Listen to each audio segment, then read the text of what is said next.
Assalamualaikum warahmatullahi wabarakatuh. Perkenalkan, nama saya Sitawael dengan NIM 2023-34005. Baik, para teman-teman, di sini dengan judul yang saya bawakan yaitu keterlibatan politik dalam pembentukan hukum, studi kasus pengaruh partai politik terhadap peraturan undang-undang di Indonesia. Terbelakang, politik hukum merupakan salah satu aspek penting dalam sistem hukum suatu negara. Keterlibatan politik dalam pembentukan hukum dapat mempengaruhi isi dan peraturan perundang-undangan di Indonesia. Peran partai politik dalam pembentukan hukum masih menjadi perdebatan. Para ahli misalnya Satjito Rahardejo yang menekankan hukum sebagai produk politik, yaitu pentingnya politik hukum dalam sistem hukum terangka bagaimana politik hukum membentuk arah dan substansi hukum, hubungan dengan cita-cita hukum dan tujuan negara.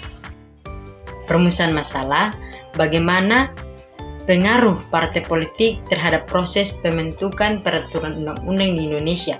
Pertanyaannya, apakah partai politik mempengaruhi isi peraturan undang-undang?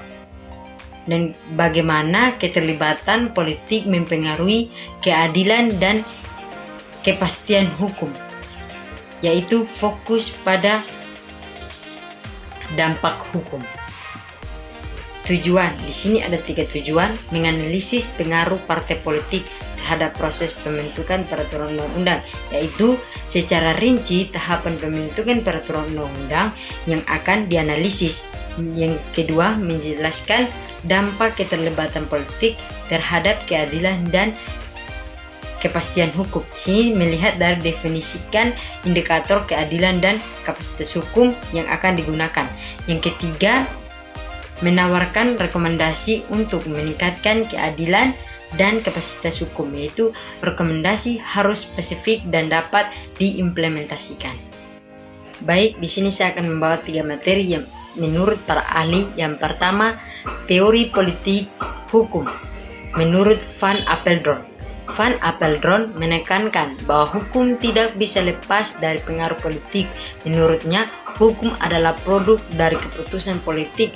Artinya, pembentukan, penerapan, dan penegakan hukum selalu dipengaruhi oleh kepentingan dan dinamika politik yang ada dalam masyarakat. Menurut poin penting teori politik hukum Van Apeldoorn, hukum sebagai alat politik, hukum dapat digunakan sebagai instrumen untuk mencapai tujuan-tujuan politik tertentu, baik dalam penguasaan maupun kelompok-kelompok kepentingan dalam masyarakat. Misalnya, kebijakan pemerintah dalam bidang ekonomi yang dituangkan dalam peraturan undang-undang. Teori kekuasaan menurut Max Weber.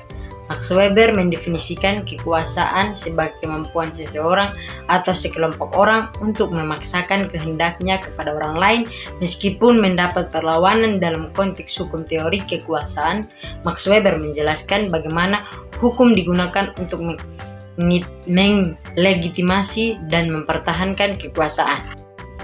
Teori yang ketiga, pembentukan hukum menurut Hans Kelsen.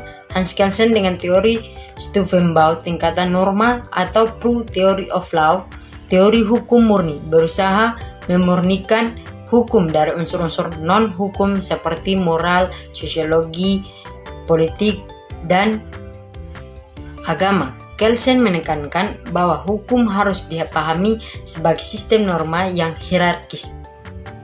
Ketiga teori ini memberikan perspektif yang berbeda namun saling melengkapi dalam hukum sebagai produk politik. Kesimpulan dari materi ini adalah partai politik mempengaruhi proses pembentukan peraturan undang-undang. Keterlibatan politik mempengaruhi keadilan dan kepastian hukum. Apabila ada kata yang salah, saya mohon maaf. Assalamualaikum warahmatullahi wabarakatuh.